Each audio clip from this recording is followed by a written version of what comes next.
Bismillahir-Rahmanir-Rahim. The Quranic System of Sustenance. By Allama. A. Parwez. Translation. Fazal Kareem and Salayina Kareem. Chapter 6. The Right of Ownership. In the last chapter we saw that there is one way of life according to which every individual aspires to protect his or her self-interest, and is unconcerned with the interests of others. The other way of life is one in which every individual is concerned with taking care of the whole of society, and makes the fruit of his or her labor freely available for the benefit of others. Since self-interest is innate to the animal kingdom, it appears to justify the selfish way of life for humanity. Logic thus dictates that everyone should be self-focused. The Quranic phrase for this selfish and rebellious mentality is Iblis or Satan. In other words, it is a mentality that rebels against the law of God. It bases all its decisions in light of selfish desires. It constantly pushes us to save and hoard, and convinces us that sharing our wealth will only lead to hardship and regret. Satan threatens you with the prospect of poverty and bids you to be miserly. Fasha. 2. 268. A self-serving mentality. Satan influences the individual's attitude towards his/her wealth and children. Then, O Satan, entice whomsoever you can with your voice, and be their partner in what they do with their worldly goods and children. 1764. Satan's influence is so utterly powerful that it can easily lead us wherever it likes. Satan said, I shall most certainly cause his Adam's descendants, all but a few, to obey me blindly. Itanica. 1762. Let us look at the word itanica more closely. It means literally to put a rope around the lower jaw, hanak, of a horse. To lead the animal in such a manner is thus termed itanica. The Quran thus tells us that our desire to protect the interests of ourselves and our children is so strong that it can be likened to a rope which leads us about, and we cannot resist it. It goes without saying that persuading an individual to change this mentality, that is to put the collective interest above his self-interest, is a very difficult task.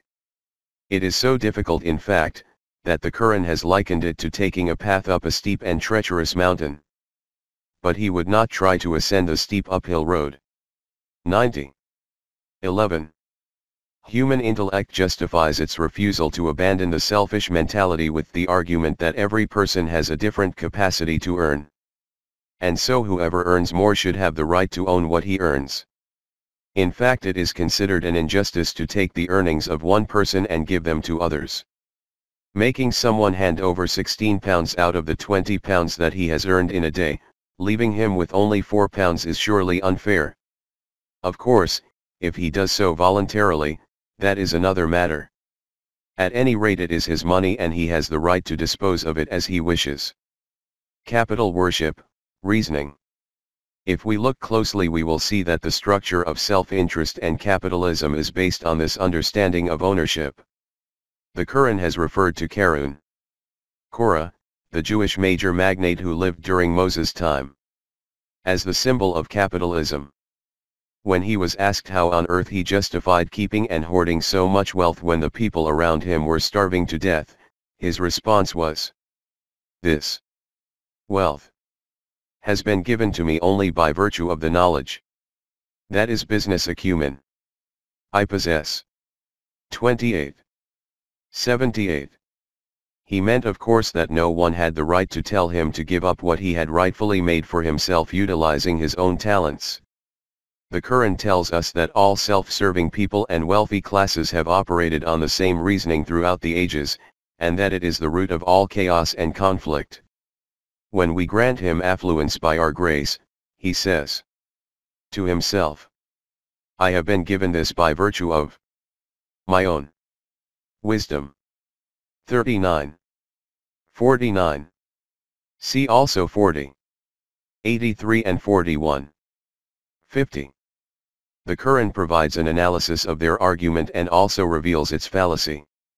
Let us review it here. There are, broadly speaking, two types of earning capacity, which we will call skilled and unskilled. Both groups work from 9 to 5 every day. The skilled worker earns £20 in one day, while the unskilled worker earns £2. Note that two factors will determine the level of income. 1. Effort, and 2. Qualification. Arguably we can say that when it comes to effort, that is, how much time and energy is given to a job, there is no difference between skilled and unskilled workers. Both workers may be colleagues at the same plant, working the same number of hours. Qualification, however, is what sets them apart.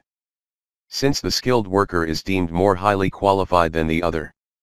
This is said to justify his higher pay rate, and furthermore it is his right to keep what he has earned due to the more sophisticated part he plays at the plant.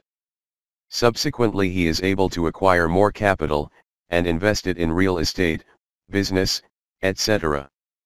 Which in turn leads to even more capital. When the skilled worker dies, his capital is inherited by his children.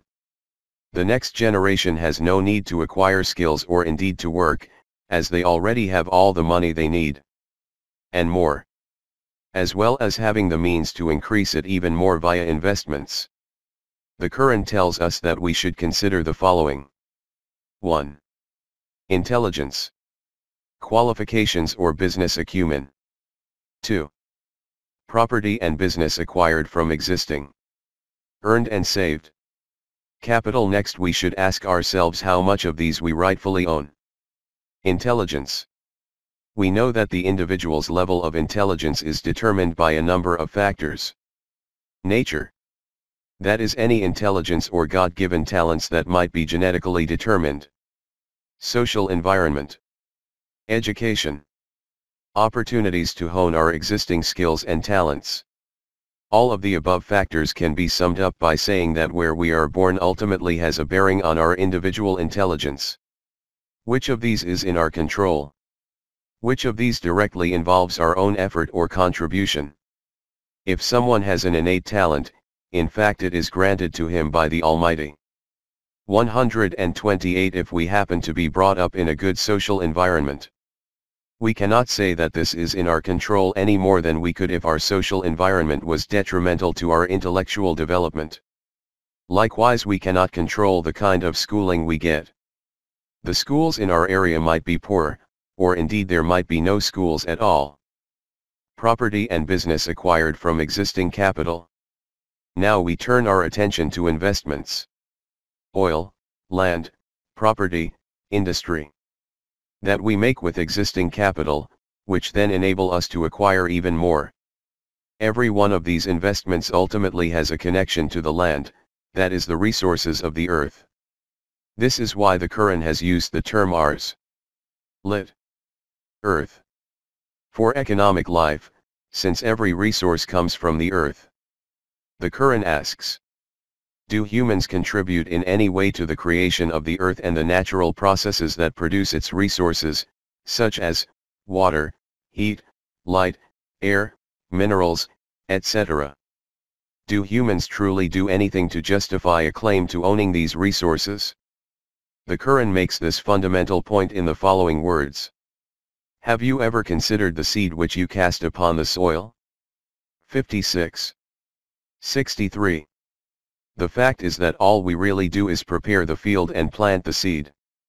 Do we have the power literally to germinate the seed and make it grow? The Quran asks whether we have that power, or whether it is down to his laws over which we have no control. Is it you who cause it to grow, or are we the cause of its growth? 56. 64. If God decided not to give the crop a chance to develop, and instead chose to destroy it before it ripened, could we prevent this from happening? Not only our harvest, but the time and effort we had spent on cultivating the crop would go to waste. 4. Were it our will, we could indeed turn it into chaff, and you would be left bewildered. 56. 65. The part we play. Moving on, the Quran asks us to consider the water upon which we depend for our crops and indeed for our very lives. Have you ever considered the water which you drink? Is it you who cause it to come down from the clouds, or are we the cause of its coming down? 56. 68-9.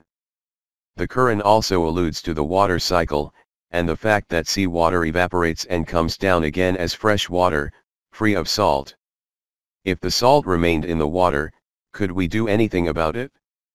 The rain comes down sweet, but were it our will, we could make it salty and bitter. That is unpalatable. Why, then, do you not give thanks to us? 56. 70. Finally, the Quran also asks us whether the fuels that we derive from the earth are created by us.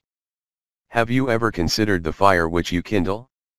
Is it you who have brought into being the tree that serves as its fuel, or are we the cause of its coming into being?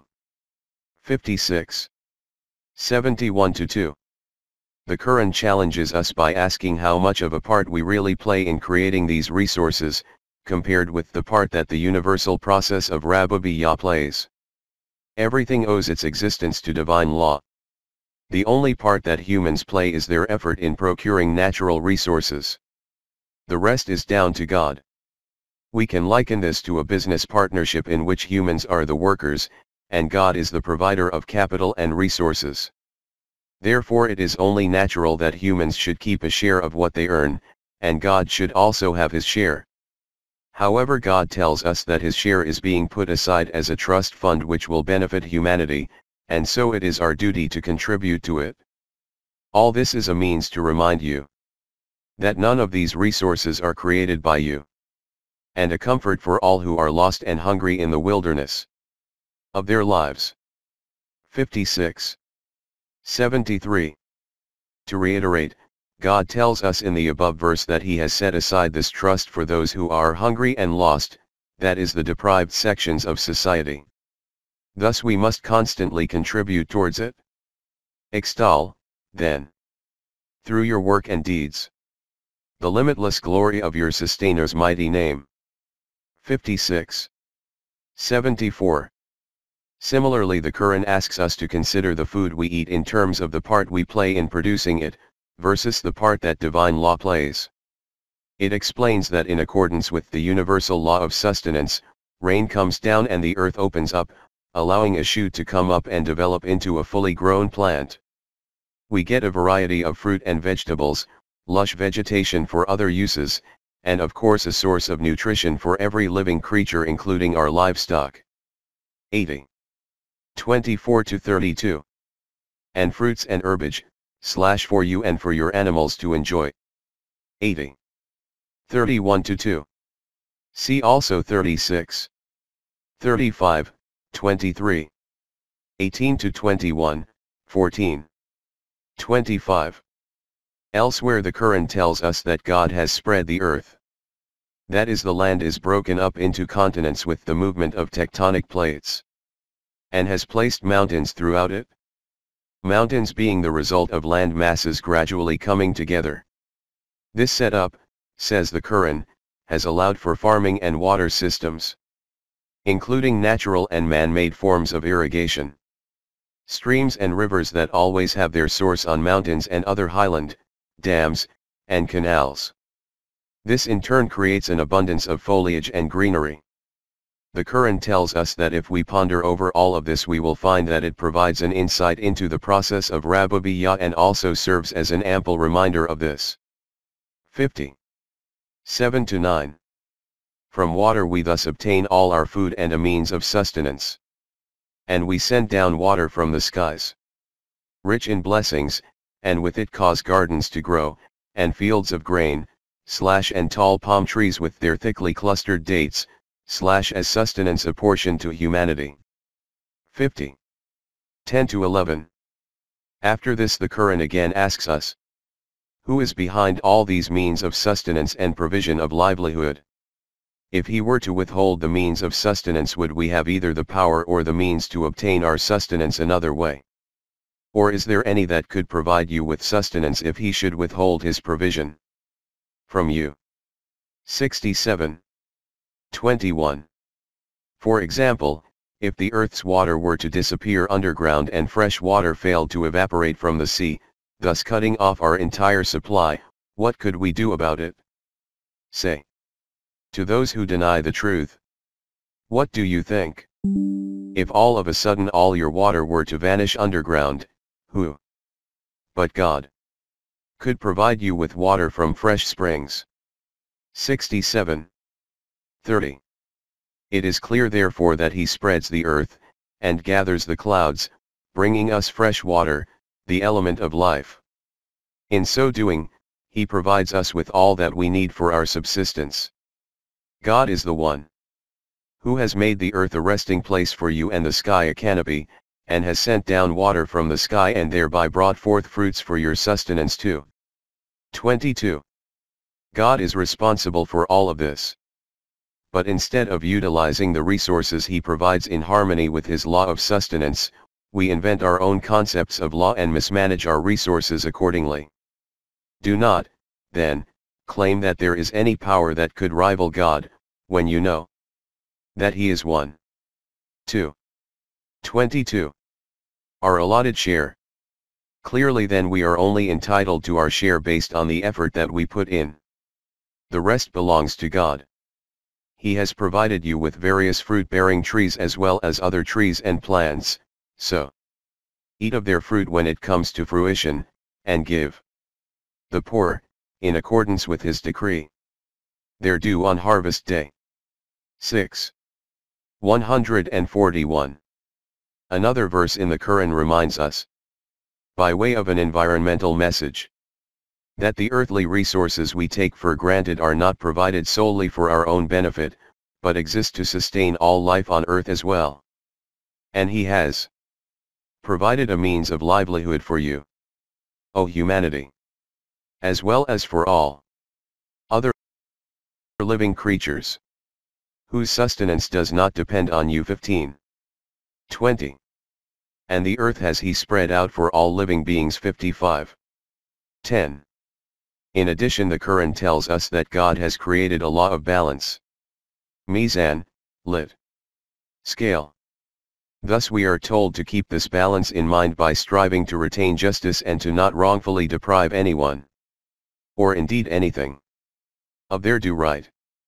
Weigh, therefore, every decision and act with equity, and cut not the measure short. 55. 9. From this it should now be clear that all natural resources are God-given, and their purpose is to sustain the whole of humanity. For this reason no one has the right to create artificial barriers and divisions and declare ownership of these resources. To all human beings, regardless of whether they have conviction in God's law or not, we freely endow with some of your sustainers' gifts, since your sustainers' giving is never confined to one kind of man. 17. 20. Private ownership prohibited. Let us note the principle once again that all the natural resources freely given to us by God are ultimately from the earth.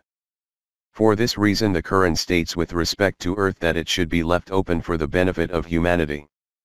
Bearing this in mind, along with all the verses we have reviewed above, makes it clear that there should be no question of private ownership.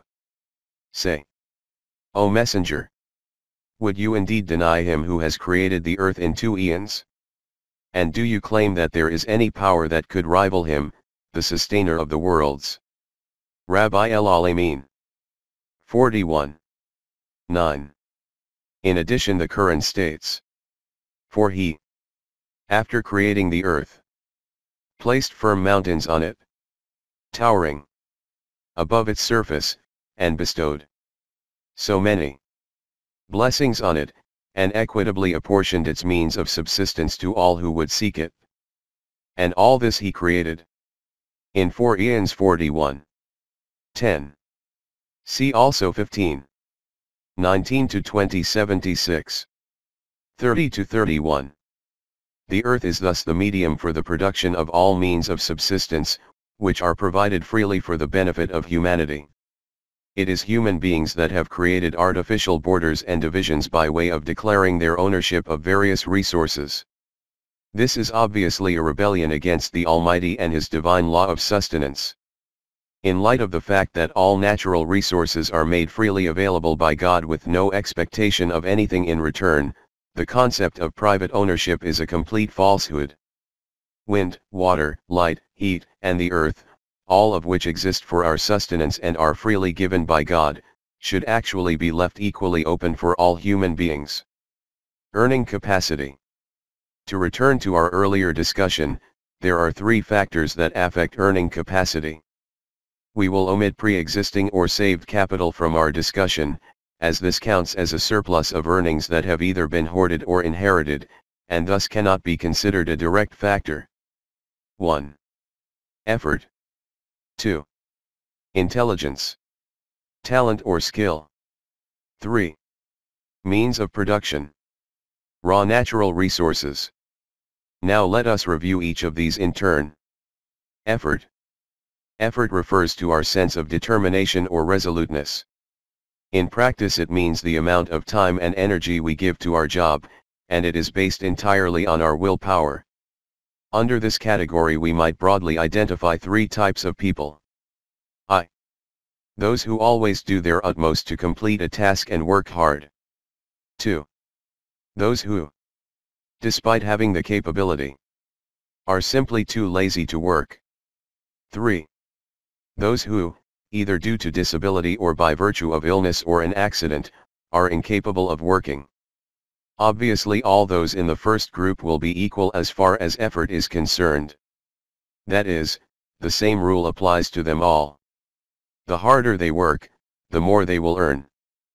They may differ only in terms of skills and qualifications, but we will return to this later. Thus if one laborer works outside for 6 hours, and an engineer at his desk works the same number of hours, and both as hard as they can in their tasks, then they will be considered equal in terms of effort, and so should earn the same amount of pay. The second group, being lazy, are not entitled to any pay. Or, if they do happen to do a little work, albeit not to their full capacity, they will be entitled to an appropriate amount of pay. Man can have nothing more than what he strives for. 53:39. This is an unalterable truth. A permanent value. It is unacceptable for someone to make no effort to work, leaving others to take on the weight of his responsibilities. No bearer of burdens shall be made to bear another's burden. 53:38. This of course is only just and fair. In the Quranic law of sustenance there is no place for those who benefit from the fruit of others' labor, and who fail to work for themselves despite having the capacity to do so. They are termed mutrafin, and include both lazy people and those who are rich and do not feel compelled to work and yet live lavish lifestyles. Now we come to the third group, comprising of those who are incapable of working through no fault of their own. To put it bluntly, they do not qualify for wages. However, the Quranic system of sustenance includes ihsan, indemnification, as well as adl, justice. In short, the word ihsan refers to making up for any deficiency or shortfall that may appear in society. By compensating those who cannot work, society will retain proportion, husn, and balance. Therefore those in our third group will receive everything they need by virtue of the principle of ihsan and not adl, which would apply to wages based on effort. So far we have limited our discussion to effort. Now we will move on to skills, including qualification, talent, and experience, that affect earning capacity, and basic necessities. Skill. Here too we can broadly split people into one of three types of skill set. 1. Those who have exceptional skills and so are able to build wealth beyond their needs. 2. Those who, due to a lack of skills, are unable even to meet their basic needs. 3. Those who, due to severe disability or illness, cannot earn anything at all. Here we will omit a fourth group of people who possess the skill to work, but are not willing to make use of those skills. The Quran states that exceptional skills or talents are God-given gifts and not of our own making, or in our control. 4. Whatever good thing comes to you, comes from God. 16:53. It logically follows that whatever fortune we might make as a result of our God-given talent is not really ours by right. And on some of you God has bestowed more abundant means of sustenance than on others. 16:71. According to the above verse, therefore, whatever we might earn by virtue of our skills actually belongs to God. This excess wealth therefore will be spent on others in accordance with His divine law of sustenance. It will be spent on those belonging in the second skill set group above, who are needy. Sail. In Quranic terms, and the third group above, which the Quran terms maroom, or deprived, and in their wealth and possessions, was assigned the right of he who asked. Sail. And he who, for whatever reason, was unable to ask. Maroom. 51:19. Notice the use of the word right. Haqq, truth.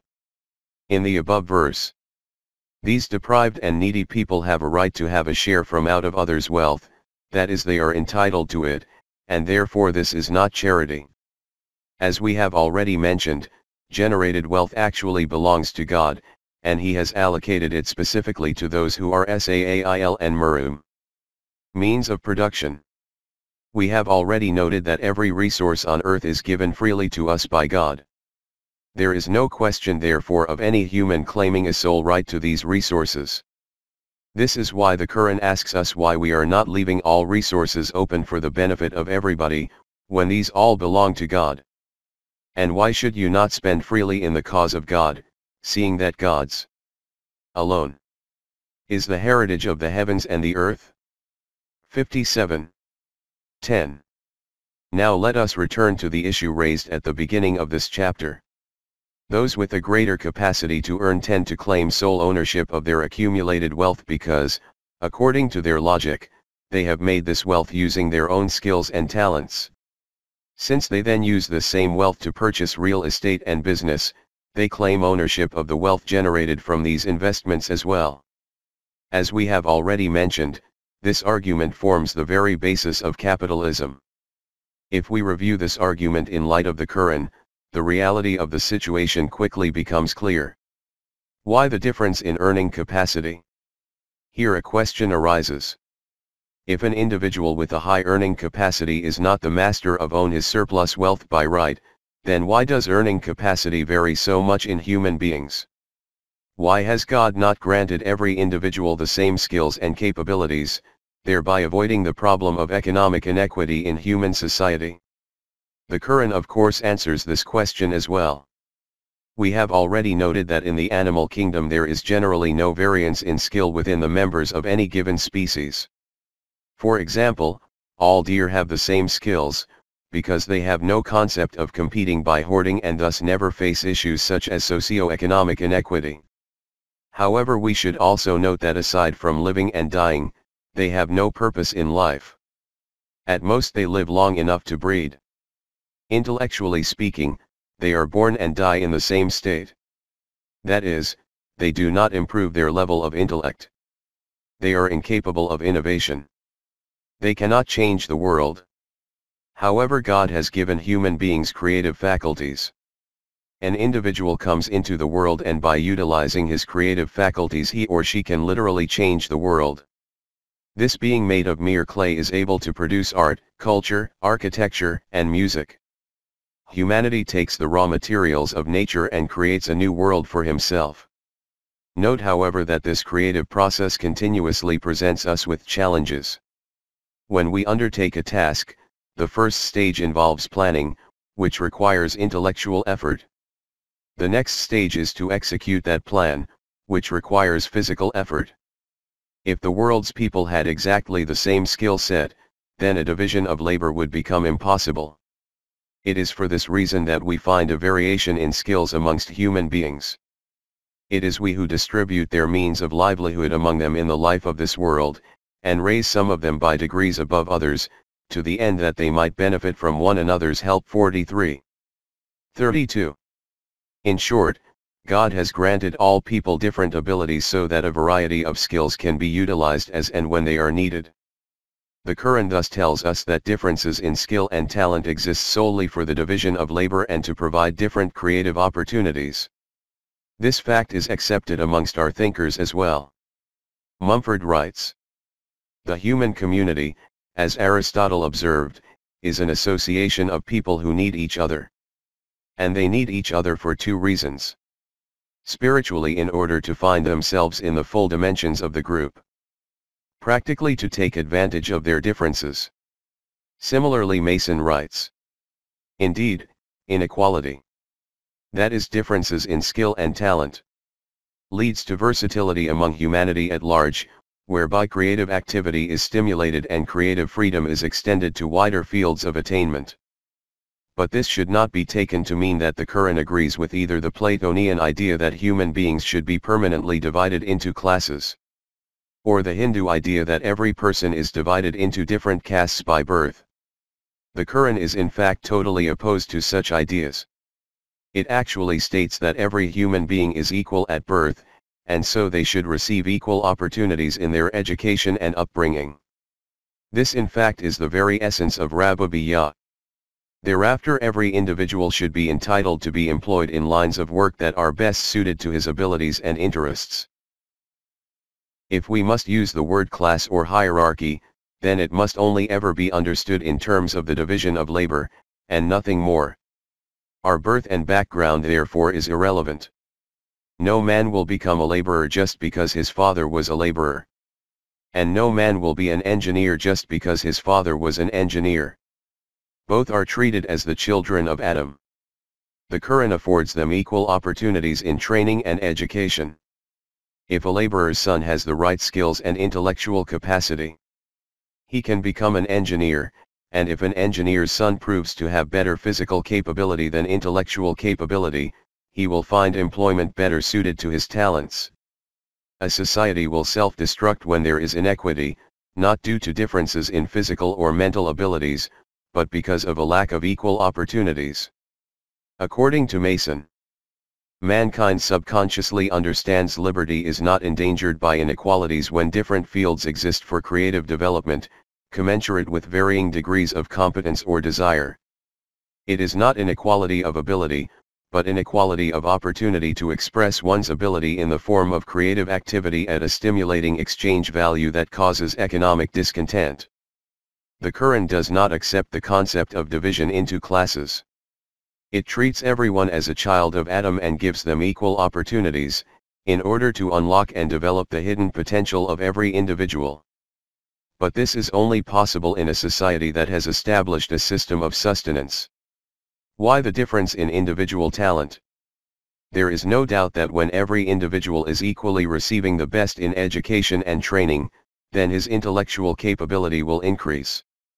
Nevertheless, individual differences in intellectual capability, talent, and temperament will remain, regardless of how advanced the overall society becomes. As this fact is self-evident, we need not discuss why these individual differences remain and what the implications of these differences are.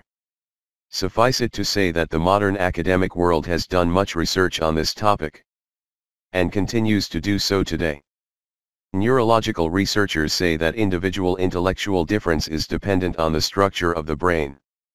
They carry out analyses of brain cells, neurons, and sections and try to explain intellectual differences in terms of problems or deficiencies in certain areas of the brain.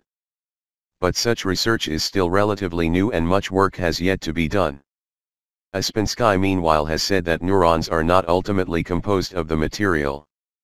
At any rate, with the lack of knowledge yielded by research to date, we can safely say that the causes of intellectual difference have not so far been adequately identified.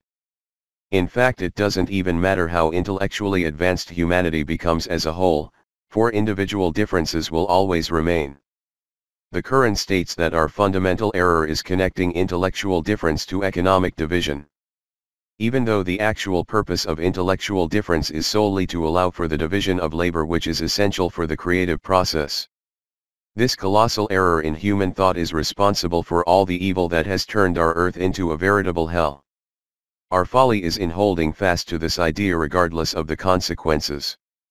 We have adopted the attitude that if those with a greater intellectual capability give their hard-earned wealth to those with a lower capability, then it will be like treating the donkey and the horse as equal. But this is a misconception. Greater intellectual capability is not of our own making. It is granted to us by God. Therefore no one can claim ownership of anything that we earn by utilizing these God-given talents. God has given us all these various talents as a means of providing sustenance to those who either have fewer skills or who for whatever reason are entirely incapable of working. In holding on to surplus wealth and failing to give others their rightful share, we are effectively refusing to acknowledge that our gifts have been granted to us by the Almighty. The Quran succinctly highlights this most important issue as follows. And on some of you God has bestowed more abundant means of sustenance than on others. And yet, they who are more abundantly favored are unwilling to share their sustenance with those whom their right hands possess, so that they all might be equal in this respect. In so doing, will they deny God's blessings? 1671. The Quran further states that in continuing this behavior, these same people are defying the law of Rububiyyah itself. Have you ever considered the kind of man who belies all moral law? Behold, it is this kind of man that thrusts the orphan away, and feels no urge to feed the needy. 107. 1-3. The Quran states that natural resources are produced from the earth at a given and proportionate rate in order to retain balance. But if people with their ingenuity were able to get hold of the entire supply of these resources, then goodness knows what damage they might do. If God were to enlarge the provision for his servants, they would indeed transgress beyond all bounds through the earth. But he sends it down in due measure as he pleases. For he is with his servants well acquainted, watchful. 42. 27. It is clear from this that according to the Quran an individual can only rightfully keep a share of what he earns from his labor, or effort. He cannot claim ownership of either his skills or any means of production. These belong to God and he entrusts them to the whole of humanity. Therefore the capitalist argument that those with greater capabilities have the right to earn more, and have the right to keep it all, is a fallacy. It is a falsehood. As we have already mentioned, no secular system or ideology, that is that which denies the existence of God, denies the existence of the self, the hereafter and the permanent values, has so far been able to counter the capitalist viewpoint. Hence Marx was unable to effectively answer the question of why a more capable person should be prepared to give his hard-earned money to those with lesser earning capability. And we will expand on this later. An effective reply can only come from someone who acknowledges the existence of the self and the need of its development, and this in turn necessitates a conviction in God and the last day. Yet ironically the capitalists obtain support for their argument from the religious class. In fact the religious class is itself a product of capitalism. Note that by religious class we are not referring to deen, a word which in any case cannot be equated with religion, but to man-made religious concepts. The religious class teach that whatever we earn, we have a right to keep, and furthermore, we have the right to keep all our inheritance as well. They tell us that according to Sharia, Muslim law, no one can lawfully be deprived of his or her property. When they speak of Sharia they mean a law taken from the time of kings. Monarchy, which was designed to serve those with vested interests. This Sharia has no sanction in the Book of God. Mentality of a Jewish tribe. They also present the argument that if the needs of all people were met, then there would be no poor and needy left, and so charity would become obsolete. They imply that it is necessary for the poor and the needy classes to exist so that those who give charity can earn the points they need to get into heaven. They also tell us that if the concept of ownership was abolished, the inheritance laws of the Quran would become obsolete. We will return later to the question of the actual function of charity and inheritance in light of the Quran. For now let us review the weakness of this argument. It implies that we shouldn't care at all for the well-being of the poorest in society, that is, we should avoid all true efforts to improve their condition. The reason for this is that if all were to become better off, then all social and health care services would shut down. There would be no more need for medicine, and doctors would become redundant. To explain this fraud by the religious class, the Quran has referred to the example of a certain Jewish tribe. They used to evict weak and vulnerable people from their homes. And when rival tribes eventually captured these people, this particular Jewish tribe would collect donations in order to pay the ransom for their release. 2. 83-5. Since their religion taught them that freeing captured people is a good deed, they were actually trying to earn points for their salvation. They had gone to the extent of creating a perpetual poor class as a means to this end. A similar psychology persists today amongst those with vested interests. They allow the continued existence of underprivileged and impoverished classes, and use charity as a means of earning the reward of good deeds. The Quran tells us that people of this ilk not only live in disgrace on this earth, but are also guaranteed nothing but self-destruction in their future. What then could be the reward of those among you who do such things, except disgrace in the life of this world and, on the day of resurrection, consignment to most grievous suffering? 2.